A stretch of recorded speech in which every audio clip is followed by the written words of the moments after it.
welcome to another episode of My Counselor Live.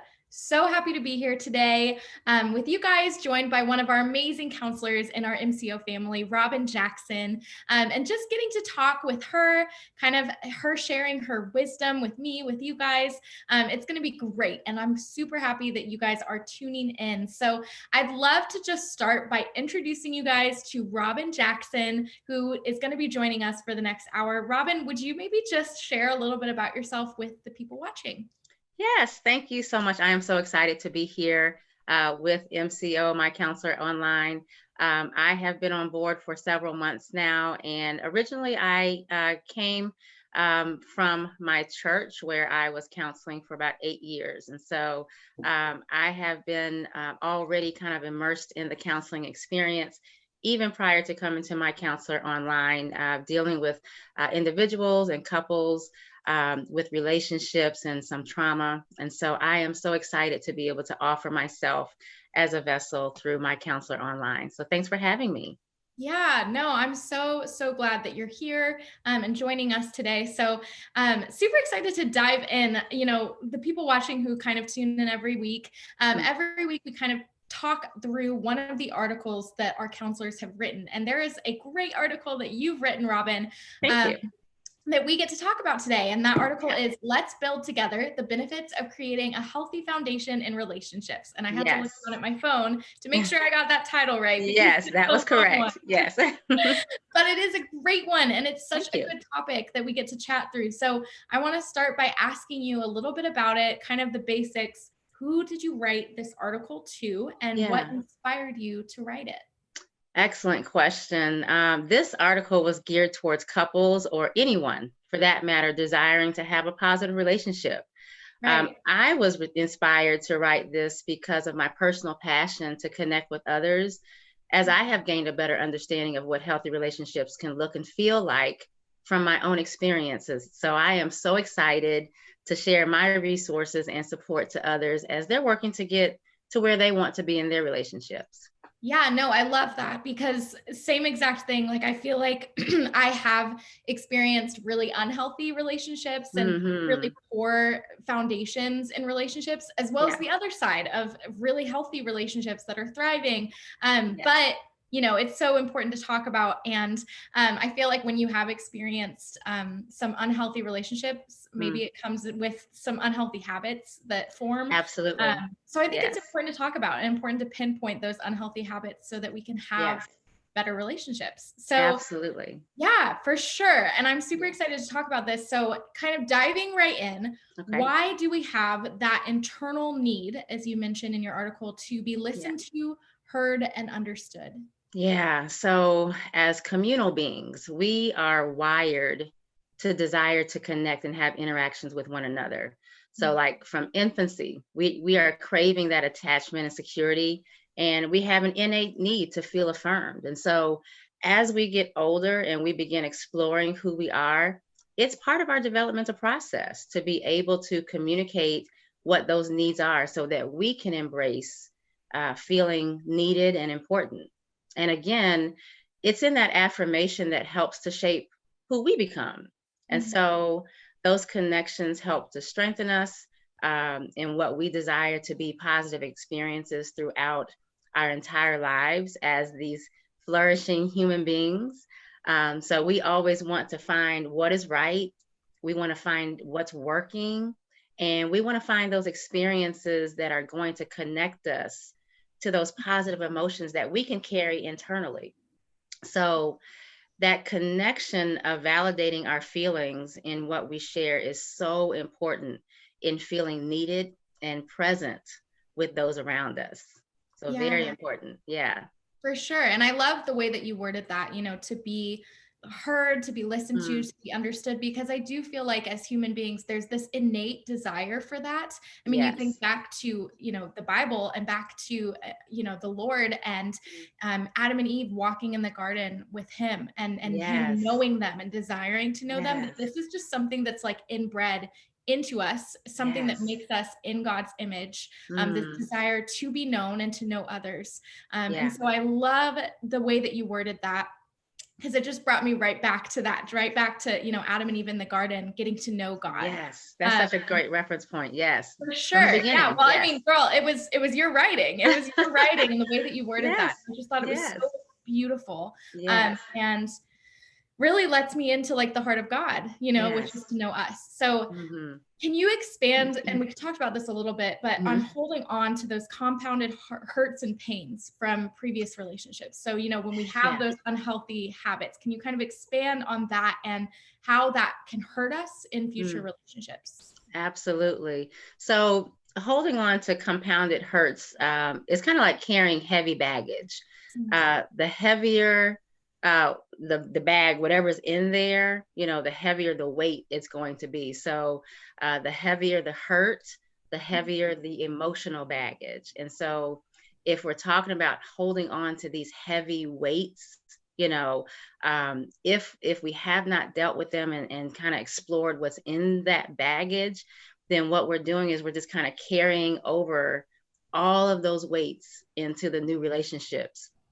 And the burdens that go along with those weights, it'll just transfer over into these new relationships. And that can really cause immediate strain right from the beginning because you're just carrying that weight, you're transferring it right into your relationship. And so, especially when these emotions are unresolved, then triggers in the new relationship can potentially add on to the weights of those pre-existing conditions, and that can keep couples or individuals from being able to process and create that healthy space and that healthy resolve in their relationship.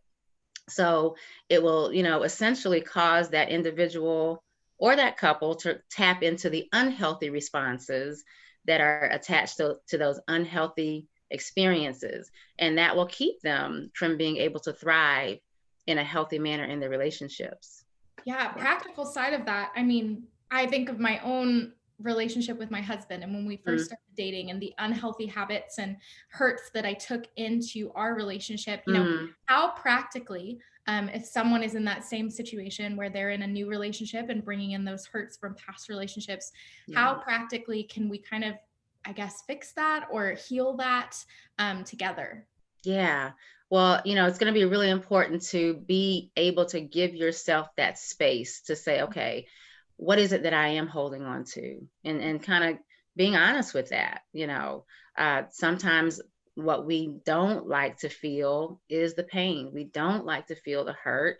And so we just kind of push it under the rug and kind of I think avoid all it. times. Yeah, yeah, yeah, absolutely. So this is about, being really honest with yourself and saying, okay, what is it that I'm holding on to? Because if I want to have this healthy relationship, if I want to be able to embrace this new relationship, there are some weights that I have to be able to work through and work past to release. And so it is going to be really important, especially in a relationship, whether that's a dating relationship or a marriage, to allow for that type of communication to be able to share and say, hey, I'm really holding on to some things and I need to work through this, or we need to process through this together. So giving that space to allow for that healing to occur, whether it's as an individual or even as a couple.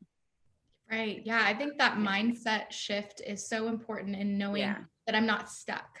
That absolutely. just because I've been hurt in the past, I don't have to bring that into every relationship in the future. Yeah, And that there are people who are going to provide me with that emotional safety that maybe I didn't have before. And yes. that kind of leads into my next question, which Mm. is what is emotional safety and how can it be helpful in future relationships? Yeah. So emotional safety is being able to foster a space where an individual allows themselves to kind of let down that guardedness of protecting themselves emotionally because of perhaps those negative past experiences. And so when an individual feels that they are in this safe space, they're able to communicate their emotional needs without any negative feelings of like, feeling judged or belittled or not feeling that they have a say or a voice, attached to that sharing.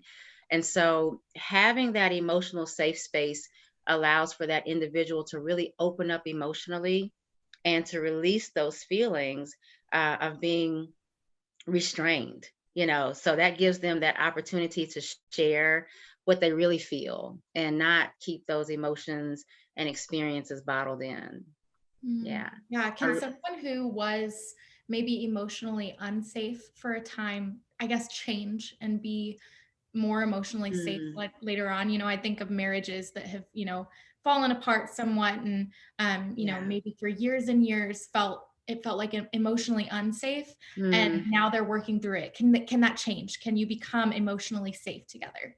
yeah, I would say that it's very possible to move from that emotional unsafe space to the emotionally safe space. But the individual does have to realize that there has some work, they have some work to do, to be able to release those past hurts, those past pains that may be tied to that emotional baggage that we were just talking about just a few minutes ago.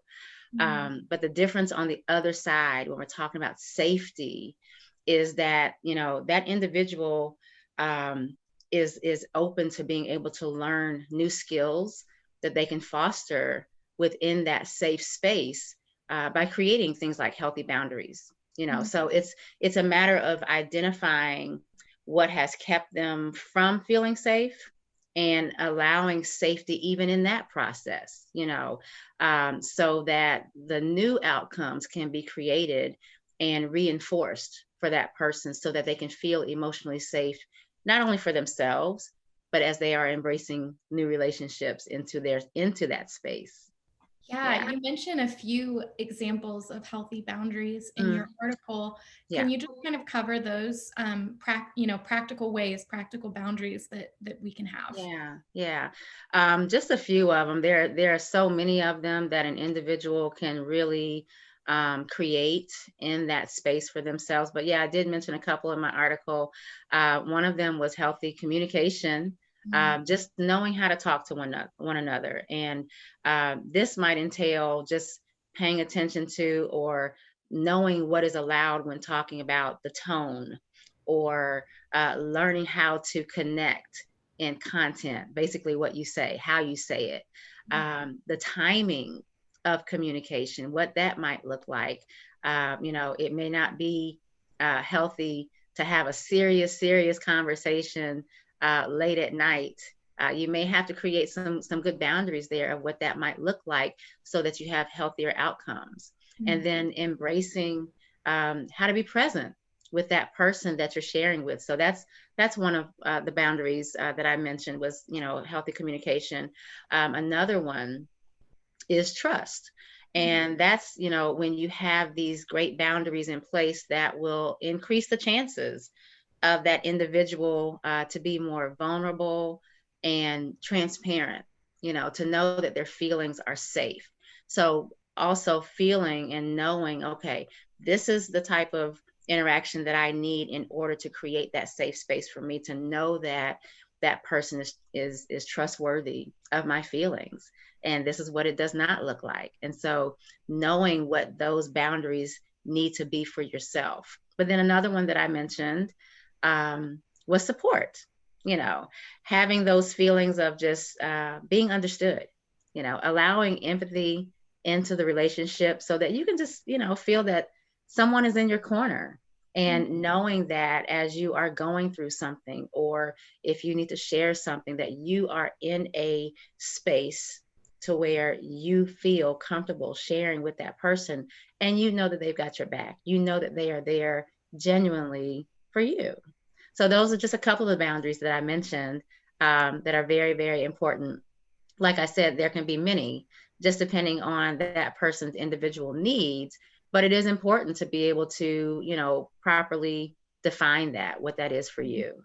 Right. Yeah. And I mean, that kind of goes into my next question, which is Mm. how do you create those healthy boundaries with loved ones, with Mm. your spouse, with close friends, with family, with in-laws? Like, how do you create those healthy boundaries Yeah. with them? How do you establish those when you are really close to the person? Yeah. Well, establishing boundaries with people really across the board should definitely be created according to, again, what that need is, whatever is going to allow you to feel safe in that relationship, even your close loved ones. So, boundaries are important, whether it's, with a coworker, or if it's in that more intimate setting or that intimate space, that intimate relationship. But first, it's going to be very, very helpful to establish what is it that you need with that particular individual. Okay, so in order to share with others what this looks like, you first have to know, okay, so what is my need with my spouse, with my loved one, with my children, with my girlfriend, my boyfriend, what is it that I need first? And so really establishing clear definitions of what those concepts are, trust, love, support. What does that look like for you as an individual? And because it's really important to grasp that those concepts can be pretty subjective. And what trust means for me can totally mean something different for you. So it's important to really define what it is and what it is not for you. And then once you know what that looks like and what it feels like, then it's going to be really, really important to have that time to communicate that to the ones who need to be aware of the boundaries that you are establishing. Okay. And especially with family, especially with loved ones, the ones that you think that they should be the closest to you, you think that they should know you very well. I offer that you should not assume that people should just know what your boundaries are, even your family, even your loved ones. You got to clearly communicate. They might not know even more so than other people because they are so close and involved with you. Absolutely. And they may just kind of overlook some things that might be, on a deeper level, so it's really important not to just assume, that they just know, because they may not even see it, so, but giving yourself that opportunity to clearly communicate what those expectations are, what it is that you're needing, what it is, what it isn't. Okay. And then also in considering what the boundaries need to look like, whether it's your spouse, your children, just different people in your family, the boundaries don't necessarily need to be the same across the board for everyone in your life. You may have more stringent boundaries for some, and then some looser boundaries for others. It totally depends on the individual and what they are needing with that relationship. But I think the important takeaway here is that you have to know what you need for that individual and what boundaries need to be put in place for that particular relationship to thrive. And then, if I may also offer, it's also important for you as an individual to create your own boundaries for yourself as well before you even allow anybody into that emotionally safe space. As you are nurturing your relationships, you may have to set some boundaries for yourself, because that's the part, especially when talking about healthy relationships and growing and nurturing those relationships, really allowing yourself to focus on the parts of this that you can control.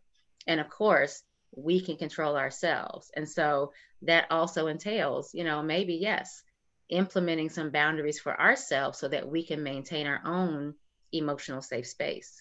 Yeah, no, so true. How could going to therapy, going to counseling, make a difference in improving those communication skills? Do you kind of, recommend it? How could it help? What does that look like? Oh, absolutely. Yes. I think that, going to therapy is very beneficial in helping people to just gain those necessary skill sets or tools that's going to equip them with being successful when demonstrating communication in those relationships, especially for those who may not have had positive experiences or healthy experiences of what, a great relationship looks like or feels like.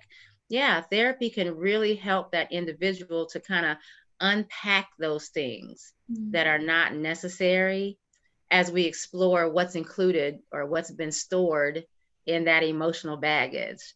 And, that might be hindering that person from being able to embrace healthier outcomes. And so if someone has never had a reference to positive relationships and they're only taking what they know from past relationships, into the new relationships, then a cycle is being created of those unhealthy behaviors. And so by allowing the therapeutic experience into, that individual space, it helps them to kind of, rewrite the narrative of how they would like to create the communication skills that's going to foster and nurture those healthy relationships. So yes, I am very much in favor of course, therapy in that process. Yeah. Love that. And love the way that you worded that. What final advice, do you have as a counselor to someone who's wanting to build healthier foundations in their relationship? Right. So, if someone is listening to this today, I just applaud them, first of all, for even taking the first steps to just kind of listening and tapping into the support that they need to establish healthier foundations in their relationships. And so, if you're listening to this today, I want you to know that there is help available for you. And if you're holding on to previous hurts from relationships of the past, you no longer have to feel stuck and think that you have to do this on your own, or that you can never have a healthy relationship. The help is available, and together we can unpack those feelings that you have been carrying for so long and work on ways to create a healthier space for you, so that in turn you can create healthier spaces in your relationships. That's really beautiful. Yeah. If you're tuning in and you feel connected to what Robbin is saying, and maybe even want to schedule a session with her, her links are going to be in the description, in the notes. And we would love to kind of connect y'all if this is something that is really speaking to you. So awesome. Yes. Such a good article. And really, I just feel like could apply to everybody. I don't feel like this is an article necessarily targeted at one specific group of people. I feel like this is, we all need to have healthy foundations in our relationships in order to be successful, in order to be healthy, individually and relationally. It's so important. And so love this article, love your heart behind it. Thank you. Yeah, so good. So with that, we're going to kind of dive into our next segment. If you guys are just now hopping on, welcome to My Counselor Live. I'm Tori, joined by Robbin today, one of our counselors on the team. And we are just tackling a few different things, her article, some of what she specializes in. And now we're going to dive into the trending topic of the week, which is something that people are Googling, something people are asking about and curious about. And that for this week is trauma counseling. So we're going to kind of tackle trauma, what that is, what it looks like, how to kind of get counseling, and how that could even be helpful. So to start, maybe you could just tackle the definition of trauma. What does it look like to have trauma and to be in need of counseling for that?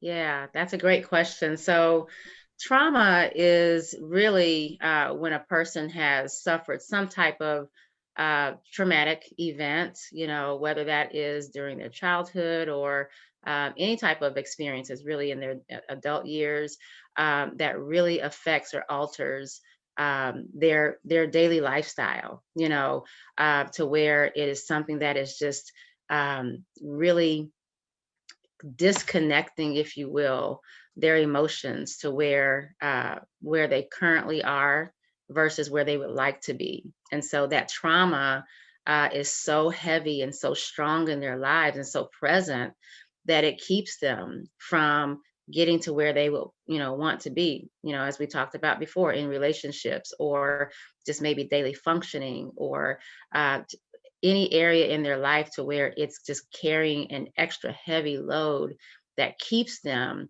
from just kind of overcoming that and processing through that in a healthier way. Yeah, no. So what is trauma counseling? Does that look different than your typical average counseling session? What is that? Yeah, trauma counseling, really kind of offers that support for those emotions, and allows that person to slow down and take their time as we kind of dig a little deeper into that traumatic experience, and gives that person that time to really see what it is that has been blocking them from moving forward. And so we do take the time delicately to really explore, what that person has been holding on to. It takes great care to make sure that we are providing that space for that individual, because they may have been holding on to this for years.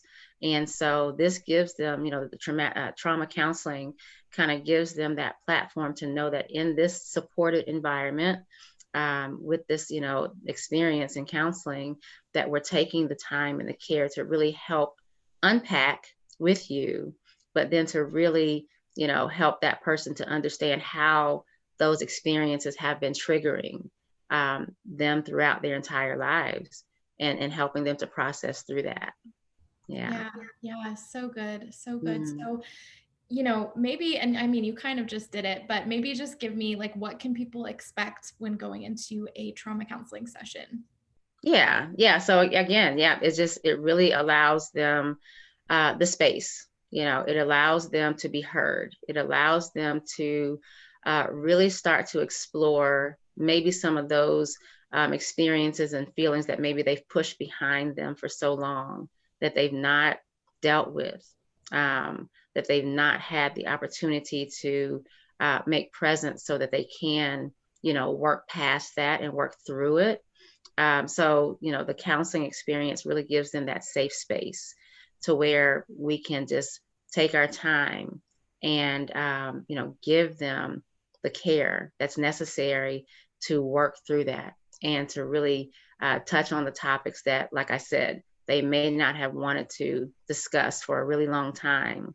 But this gives them that safety, to where they can talk about it, to where they can deal with it, where they can process through it, and start to make those healthier connections in their lives as they are wanting to move forward. Yeah. Yeah. So good. Yeah. So good. Well, I mean, that's kind of covering exactly, what it is, and, who could benefit from this and what to Yeah. expect. And yeah, so definitely an important thing to talk about, because Yeah. I just think the trauma is so common, and Yes. so many people have experienced it without even knowing. Yeah, absolutely. Without even knowing. And, some of it is a little bit more, overt, where some is a little bit, like you said, they don't even know that they've gone through it.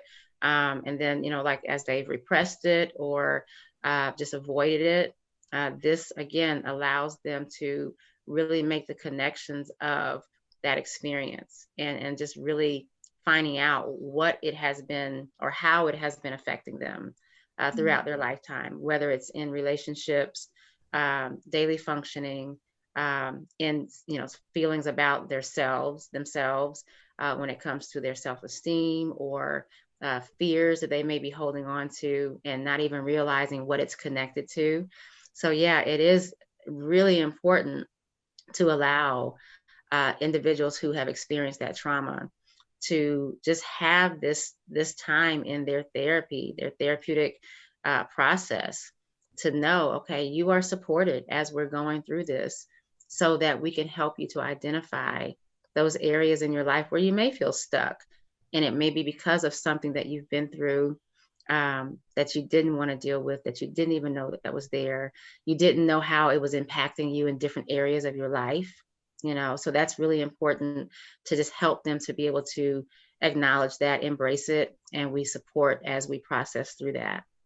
Yeah, for sure. That's so Yeah. good. So good, Robin. Thank you for Yeah. covering that with us. Mm, And with that, we're going to kind of dive into our last segment of our My Counselor Live episodes, which is mm, the Q&A portion. And this is yeah. the part of the show that you guys, the viewers, get to be really a part of. And Mm, we're answering questions that you have sent in through, Facebook Messenger, on YouTube, yeah. MyCounselor.Online/ask. And if you think of any questions along the way as we're kind of finishing up the episode, feel free to send those in and we'll answer it in a future episode. But for Yes. now, I'm going to dive into this first question with you, Robin, which is, why can't I attract a godly man? I feel like only ungodly men ever call me attractive, and I just feel unattractive to the right kind of guys. What do I do? Mm, mm. Okay. Well, first, I think it will be important to explore the feelings that have been attached to who you are as an individual, how you feel about yourself. Just kind of giving yourself that space to say, okay, who am I first of all, and what is attached to that, but then also discovering maybe some common denominators of previous relationships, just to see what's been going on in those relationships. If it's been hurt, let's see what that's connected to. If it's anger, let's find out where that's coming from. And so maybe trying to find some patterns in those relationships first, as we kind of explore who that individual is as well, and knowing how they feel and think about themselves, even that may be connected to some previous experiences, and just how they have embraced, self-concept or self-care or just their own identity. And so once we've allowed for that person to kind of process through that and find that healthy space in themselves, then it's probably advantageous to kind of work on helping them to define personal expectations in relationships and what that's going to look like. Going back to like the boundaries that we talked about and being clear about what those expectations need to look like. And just allowing that person to be able to better define what they're going to allow in their space, but first that work would need to be done just to kind of dig in a little bit and explore to say, okay, well, who are you? Who are you in the relationship? Who do you, define yourself as, and what's attached to all of that? Because before you can allow healthier relationships in your space, you first have to know who you are. You first have to know what that looks like, what that feels like, so that you can know, okay, in order for me to look and feel like this, then I have to know who is allowed in my space to reinforce that. So that's I would definitely work with that person in that way. Yeah. No, that's good. And I mean, it's just, that's a hard space to be in. And I like that you mentioned, like, what are your expectations, what are you expecting from somebody, and what are, your needs and your wants that you're wanting, and also that you just mentioned, like, starting with you, I mean, to me, like, I don't know where this person is at, if, maybe they are really feeling lonely, maybe are really feeling insecure or something like that. And there's something that needs to be addressed and worked through in order to get to a point where, not that it doesn't matter to you anymore, but where you feel okay, Absolutely. Yeah. And again, a lot of times people don't know that they have kind of like carried over these feelings or carried over these insecurities or, feelings of loneliness or mistrust or, whatever defense mechanisms they may have thrown up before, those may be present and they don't know it.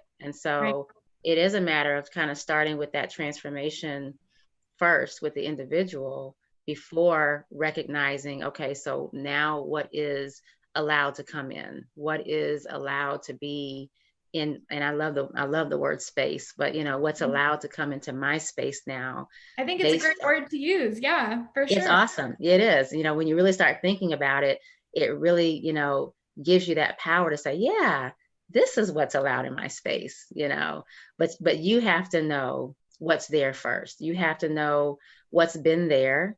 You have to know what maybe needs to be released or dealt with or processed through. Before you even allow anyone else into that space, you got to be able to know, who you are in that space first. Yeah. Absolutely. Yeah. For sure. Yeah. Okay. So let's hit this last question before we kind of finish up. But Robbin, this question was sent in by a gentleman who said, my wife has committed financial infidelity and been dishonest with our money for over a decade. This is the second time. The first time was in 1988. I feel like I've lost trust with her. What should we do? Obviously, we don't know the details of this, but I guess just at first glance, Robbin, what do you kind of suggest? Yeah. So, in order for healing to occur in this relationship, I think it's going to be very important for that couple to get to the place. Like you said, I don't know all of the details about this particular scenario, but it will be important to get to the place to where we're able to kind of like lay everything out on the table and see what's kind of like behind the band-aid.